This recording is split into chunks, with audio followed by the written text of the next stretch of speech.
Assalamu alaikum grade 6. I hope you're all well. So I'm Sabah, your maths teacher, और हम आपकी book का chapter number 1 discuss कर रहे हैं जो कि है introduction to sets. Introduction to sets में आज हमने बात करनी होगी different special types of sets के बारे में and then will move on to exercise 1D। तो सेट्स को डिस्कस करेंगे, उनकी टाइप्स को डिस्कस करेंगे और फिर मिलकर एक्सरसाइज 1D को सॉल्व करने की कोशिश करेंगे। आइए चलें आज का लेक्चर शुरू करें।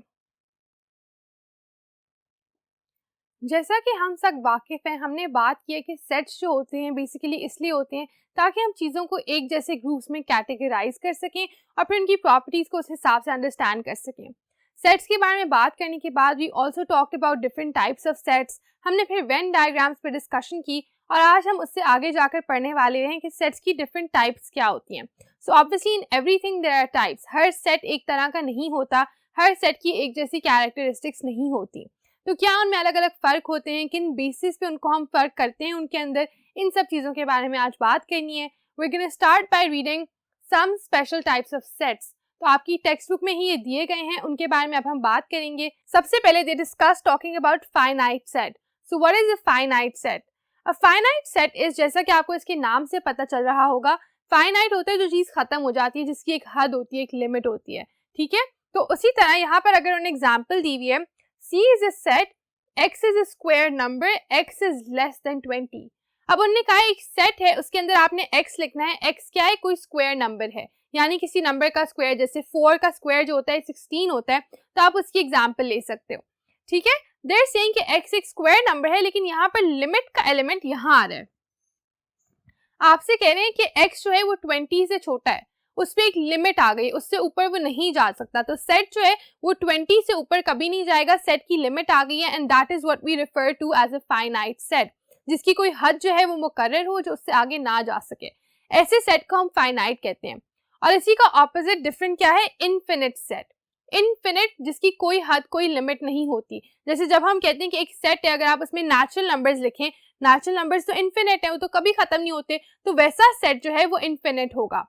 उसकी एग्जाम्पल यहाँ पर अगर हम देखें, सेट D है, X is an integer, X is greater than 10। अब इस सेट में वो आपसे कह रहे हैं कि X जो है वो एक इंटीजर होना चाहिए, यानी सेट के जो एलिमेंट्स हैं वो इंटीजर्स होंगे, नंबर्स होंगे जो कि 10 से बड़े हैं। 10 से बड़े जो नंबर्स हैं वो कभी खत्म होने वाले नहीं है। You go from 100 to 1000 to billions and trillions, उस तरह आप जाते जाओ। तो क्योंकि उन्होंने आपको नीचे से लिमिट बता दी है कि जी 10 नीचे होगा, लेकिन उससे ऊपर जितने मर्जी नंबर्स आप लिखें, ऐसा सेट क्या है? It's infinite. Now let's go look at some other types. Here we have listed some other types also. तो अगली टाइप होगी यूनिट सेट, जिसको सिंगलटन भी कहते हैं। यूनिट सेट क्या होता है? एक ऐसा सेट जिसका सिर्फ एक ही एलिमेंट हो, जिसके अंदर सिर्फ एक ही मेंबर हो, उससे ज्यादा कोई मेंबर्स नहीं है। तो ऐसे सेट को हम यूनिट सेट कहते हैं या उसको सिंगलटन भी कहते हैं।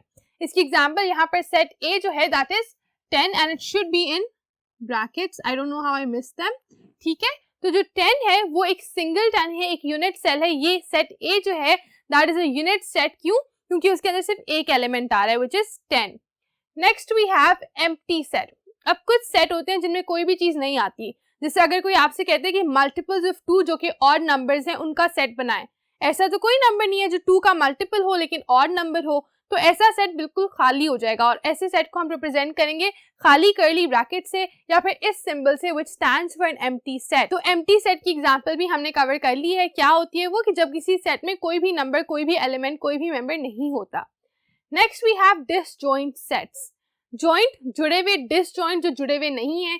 डिसजॉइंट सेट्स होते हैं कोई से दो सेट्स, अब उनमें कोई भी सेम चीज जो है वो सेम नहीं है, it's nothing similar between them, बस वो दो अलग अलग सेट्स हैं। उनको अगर आप साफ देखते हो, दो से ज्यादा भी हो सकते हैं, तो वो जुड़े हुए नहीं है, they are disjointed but they different sets. अगर आप पेज नंबर 8 पे इसकी पिक्चर भी देखो, उन्होंने वेन डायग्राम ड्रॉ किया हुआ है, एक तरफ है, दूसरा दूसरी तरफ है, दरमियान में डिस्टेंस है। ऐसे सेट्स जो हैं डिसजॉइंटेड सेट्स होते हैं। And what are we calling them? E is equals to 2, 3 and 4, F is equals to 5, 6 and 7। तो E का सेट जो है वो बिल्कुल अलग है, F का सेट जो है वो बिल्कुल अलग है, दोनों के दरमियान कोई भी सिमिलैरिटी नहीं है। ऐसे सेट को हम कहेंगे एक डिसजॉइंट सेट। उसके बाद ओवरलैपिंग सेट्स जो हैं इससे मुख्तलिफ हैं। ओवरलैप करना होता है चीज़ों का आपस में मिक्स हो जाना, ठीक है, एक चीज़ का दूसरी चीज़ का कुछ हिस्सा जो है उसके साथ सिमिलैरिटी शो करना। तो if we are seeing this, set G में 1, 2 और 5 है। जबकि सेट 8 में 2, 3 एंड 4 है। अब इनमें एक चीज कॉमन है विच इज 2। ऐसा सेट जो है वो क्या होगा, it is an overlapping set, क्योंकि उनका एक मेंबर जो है वो कॉमन है। अगर आप पेज 8 पे इसी वाली चीज के आगे इसी ओवरलैपिंग सेट्स वाली एग्जांपल के सामने देखो तो आप देख सकते हो कि उन्होंने ज्वाइन किया हुआ इन दोनों सेट्स को, और 2 जो है वेन डायग्राम्स में दरमियान में आ रहा है क्योंकि वो ओवरलैप कर रहा है दोनों सेट्स के साथ। Next we have equivalent sets. अब इक्विवेलेंट और इक्वल दो अलग अलग टाइप्स हैं। क्या फर्क है इनमें? इक्विवेलेंट होता है जो तकरीबन एक जैसे इस तरीके से होते हैं कि उनके अंदर सेम नंबर ऑफ एलिमेंट्स है। ठीक है, अगर एक सेट में 3 एलिमेंट्स हैं, दूसरे सेट में भी 3 एलिमेंट्स हैं, तो वो दोनों इक्विवेलेंट हैं। फर्क नहीं पड़ता कि क्या है उन सेट्स के अंदर, एक के अंदर ABC हो सकती है, एक के अंदर 1, 2, 3 हो सकती है, लेकिन उनकी बात कॉमन है कि दोनों में नंबर ऑफ एलिमेंट्स जो है वो सेम है। For example J is equals to 1, 4 and 6, K is equals to A, B and C। ये सेट इक्विवेलेंट क्यों है? क्योंकि इसमें भी 3 मेंबर्स हैं और इसमें भी 3 मेंबर्स हैं। हाउएवर दोनों के मेंबर्स हैं वो सेम नहीं है। ये नहीं है कि अंदर जो एलिमेंट्स हैं वो सेम होंगे, लेकिन क्योंकि एलिमेंट्स का नंबर सेम है, अगर यहाँ पर 5 एलिमेंट्स होते और यहाँ पर भी 5 एलिमेंट्स होते तो ये इक्विवेलेंट होता। लेकिन अगर यहाँ पर 3 एलिमेंट्स हैं और यहाँ पर हम 2 एलिमेंट्स कर देंगे तो ये इक्विवेलेंट नहीं रहेगा। सो अभी ये इक्विवेलेंट है बिकॉज दोनों में 3 मेंबर्स हैं। Such a set is called equivalent. Last हम देखेंगे, बल्कि second last, equal sets. Equal sets अब क्या होते हैं? दे लाइक इक्विवेलेंट सेट्स, लेकिन यहाँ पर सब कुछ आइडेंटिकल होना चाहिए, बिल्कुल सेम होगा तो दोनों सेट्स जो हैं वो बिल्कुल बराबर होंगे, इक्वल होंगे। फॉर एग्जांपल सेट L है 2, 4 एंड 6। ठीक है, इसके अंदर 2 के पहले 2 मल्टीपल्स आ गए, 2, 4 और 6। और फिर सेट M है X is a multiple of 2। फिर से मल्टीपल्स ऑफ 2 क्या होते हैं? 2, 4, 6, 8, लेकिन X is less than 7।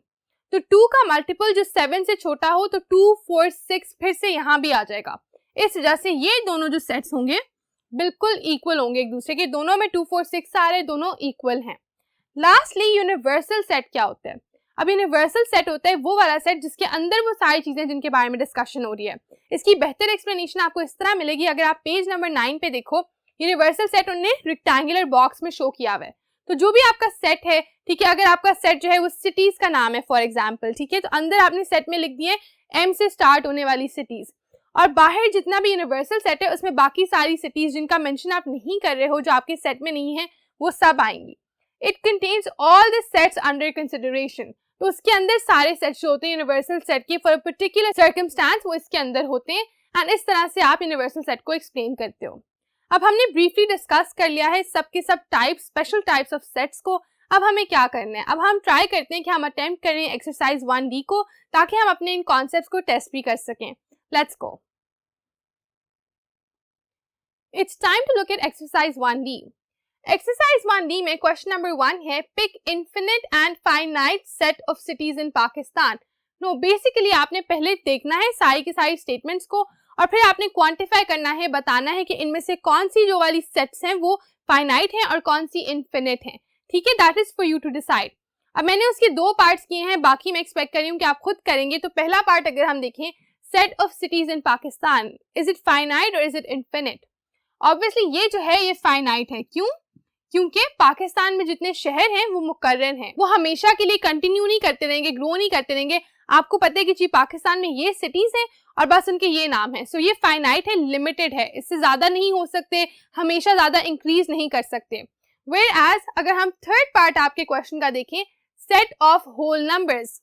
Whole numbers होते हैं जब आप नेचुरल नंबर्स के साथ 0 को कंबाइन कर देते हो, तो वो तो कभी भी खत्म नहीं होते, दे आर लिमिटलेस, वो हमेशा चलते रहते हैं, नंबर्स कभी एंड नहीं करते। So this would be infinite. इस तरह से बाकी स्टेटमेंट्स को भी पढ़ें और डिसाइड करें कि कौन सी जो है किसी फाइनाइट क्वांटिटी की बात करी है और कौन सी इनफिनिट चीजों के बारे में बात करी है। क्वेश्चन नंबर 2 है, लिस्ट द एम्प्टी सेट्स। अब उन्होंने आपको सेट्स दिए हुए हैं, ठीक है, 6-7 सेट्स हैं, आपने बताना है कि उनमें से एम्प्टी सेट कौन सा है, यानी किसके अंदर कुछ भी नहीं आएगा, बिल्कुल खाली होगा। वो जो हमने अभी एग्जाम्पल में भी पढ़ा था उसके बारे में बात हो रही है यहाँ। तो एम्प्टी सेट्स जो मैंने आइडेंटिफाई किए हैं वो हैं 1, 2 एंड 5, जो आपके क्वेश्चन के पार्ट्स हैं वो। क्यों? क्योंकि 1 में वो कह रहे हैं होल नंबर्स बिटवीन 9 एंड 10। क्या 9 एंड 10 के दरमियान कोई भी होल नंबर आता है? नहीं, 9 के फौरन बाद 10 आते हैं, इनके दरमियान में कोई नंबर्स नहीं आते। तो ये एम्प्टी है, ये बिल्कुल खाली एक सेट होगा आपके लिए। If you would represent it, आप इसको इस तरह से रिप्रेजेंट करोगे या ऐसे। उसके बाद people who landed on Mars before 1994। Mars पे लोग गए हैं 1994 के बाद onwards and they have not been to Mars before 1994. तो ऐसे कोई लोग नहीं है, लिहाजा ये सेट भी क्या होगा, एम्प्टी होगा. And then 3 digits numbers greater than 1000. 1000 खुद एक 4 डिजिट नंबर है, तो क्या उससे बड़ा कोई नंबर 3 डिजिट्स का हो सकता है? नहीं. उससे आगे तो 1001, 1002 सारे 4 डिजिट नंबर्स, 5 डिजिट नंबर्स आएंगे, उसके बाद कोई भी 3 डिजिट नंबर नहीं आएगा. तो हम क्या कहेंगे कि ये एक एम्प्टी सेट होगा. ये 3 जो है एम्प्टी सेट्स हैं. आप बाकी स्टेटमेंट्स को भी पढ़ें और अंडरस्टैंड करें कि क्यों वो एम्प्टी सेट्स नहीं है. Let's look at question number 3 now.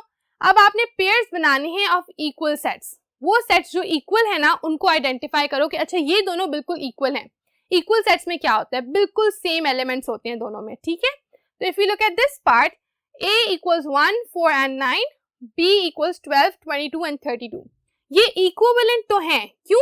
क्योंकि इनमें मेंबर्स दोनों में 3 हैं, लेकिन ये इक्वल नहीं है. Why are they not equal? They are not equal क्योंकि उनके अंदर के मेंबर्स जो हैं वो आइडेंटिकल सेम टू सेम नहीं हैं. तो ये जो है हमारे पास वो वाला पेयर नहीं है जिसमें इक्वल सेट्स हों. दूसरी ऑप्शन अगर हम देखें, a equals 0, b equals an empty set. तो क्या ये दोनों सेम है? Again no. उसकी क्या वजह? a के अगर सेट में 0 आ रहा है तो इसका मतलब ये नहीं है कि एम्प्टी सेट है. क्यों? क्योंकि इसके अंदर 0 आ रहा है. एम्प्टी सेट में कुछ भी नहीं आता. ठीक है, when you look at an empty set, it looks something like this. It's completely empty. But यहाँ पर 0 है. तो empty set और set with 0 is not the same. तो ये equal नहीं है. थर्ड पार्ट में a equals s, m and q, b equals m, q and s. अब क्या ये equal set है? Yes. Why? क्योंकि s, m, q, s, m, q, तो तीनों लेटर्स जो हैं, तीनों मेंबर जो हैं, दोनों सेट्स में बिल्कुल सेम है. तो ये इक्वल सेट है.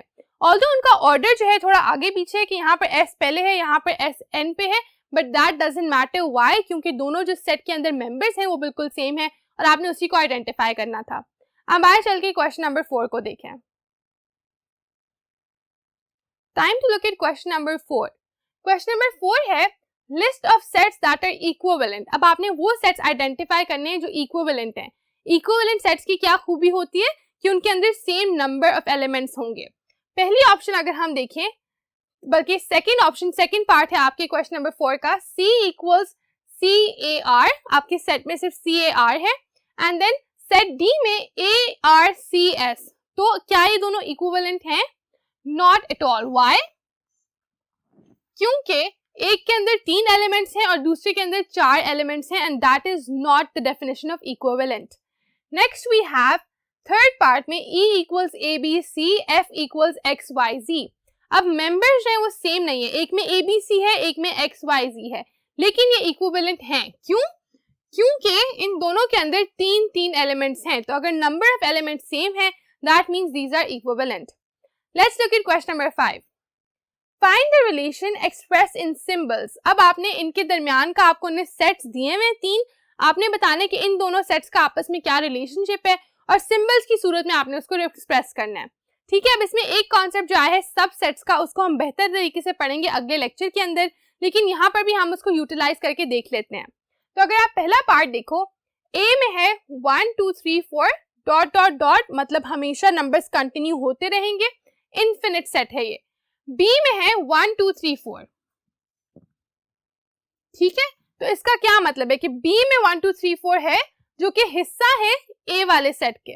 तो जब ऐसा होता है कि किसी सेट में वो सारे के सारे एलिमेंट्स होते हैं जो किसी और सेट का भी हिस्सा होते हैं, तो हम कहते हैं B इज अ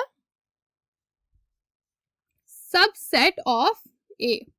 सबसेट यानी a portion of that set is also in this set. ठीक है, तो क्योंकि 1 2 3 4 जो B में है वो इसमें भी है, लेकिन इसमें और भी ज्यादा नंबर्स हैं, तो हम कहेंगे कि B जो है एक छोटा, एक स्मॉल पोर्शन है of this set, and that is why B is a subset. का सिंबल इस तरह से होता है, and then B is a subset of A. उसके बाद 3 में हम देखते हैं थर्ड पार्ट में A equals to PAR, B equals RPA. अब यहाँ पर क्या हो रहा है, इनमें से कोई एक दूसरे का सबसेट है? नहीं, ये दोनों बिल्कुल इक्वल हैं because they have the same sets, completely identical. इसमें भी PAR है और उसमें भी PAR है, बस पोजीशन थोड़ी सी डिफरेंट है. Such a set we would say is equal, so A equals B. इस तरीके से आप इनको सिंबल्स के साथ रिप्रेजेंट कर सकते हो। And now we can look at question number 6, right missing elements to make the sets equal. अब आपने मिसिंग एलिमेंट जो है वो ऐड करने हैं ताकि सेट्स जो हैं आपस में इक्वल बन जाएं। इक्वल बनने के लिए सेम मेंबर्स होना जरूरी है, तो जो भी मेंबर्स होंगे वो बिल्कुल एक जैसे होंगे। अगर हम इसको देखें फर्स्ट पार्ट को, एक में है SOFT, तो सॉफ्ट जो वर्ड है उसके लेटर्स हैं। दूसरा जो है उसमें है TF और S और एक लेटर मिसिंग है। क्योंकि हम चाहते हैं कि ये दोनों बिल्कुल इक्वल हो तो हम क्या करेंगे, इसमें जो लेटर मिसिंग है वो इसे लिख देंगे which is 0, O in fact. ठीक है, तो O जब हमने यहाँ लिखा है तो अब ये दोनों बिल्कुल इक्वल बन गए, दोनों के मेंबर्स बिल्कुल सेम हैं। दूसरा पार्ट या बल्कि चौथा पार्ट है आपके क्वेश्चन का, वो होगा POT। ठीक है, POT अगर है और T-P, इनको भी इक्वल बनाने के लिए हम क्या करेंगे, we can simply put in O है। इससे क्या हुआ, इससे दोनों के मेंबर्स जो बिल्कुल सेम हो गए, दोनों सेट्स इक्वल बन गए। बाकी पार्ट्स को भी इसी तरह हल करें और फिर मेरे साथ मिलकर क्वेश्चन नंबर 7 करें। So question number 7 is right missing elements to make the sets equivalent. अब यहाँ पर आपने इक्वल नहीं बनाने, इक्विवेलेंट बनाने हैं। क्या मतलब है कि मेंबर्स जो है उनका नंबर सेम होना चाहिए, वैसे मेंबर्स जो है आइडेंटिकल होने की जरूरत नहीं है। 1 2 3 AE, और अगर इसमें 3 है तो इसमें भी 3 होने चाहिए, तो हम F लिख देते हैं। लेकिन वैसे हम कुछ भी लिख सकते हैं, it can be any letter, बस 3 एलिमेंट्स होने चाहिए इस सेट के अंदर इन दोनों को इक्विवेलेंट बनाने के लिए। अगला पार्ट है लंदन, पेरिस, मॉन्ट्रियल, तो 3 शहरों के नाम लिखे हुए हैं। उसके जैसा अगर आपको इक्विवेलेंट सेट बनाना है तो कसूर, पेशावर और एक और शहर बस यहाँ लिखना होगा, तो आप लिख सकते हो लाहौर।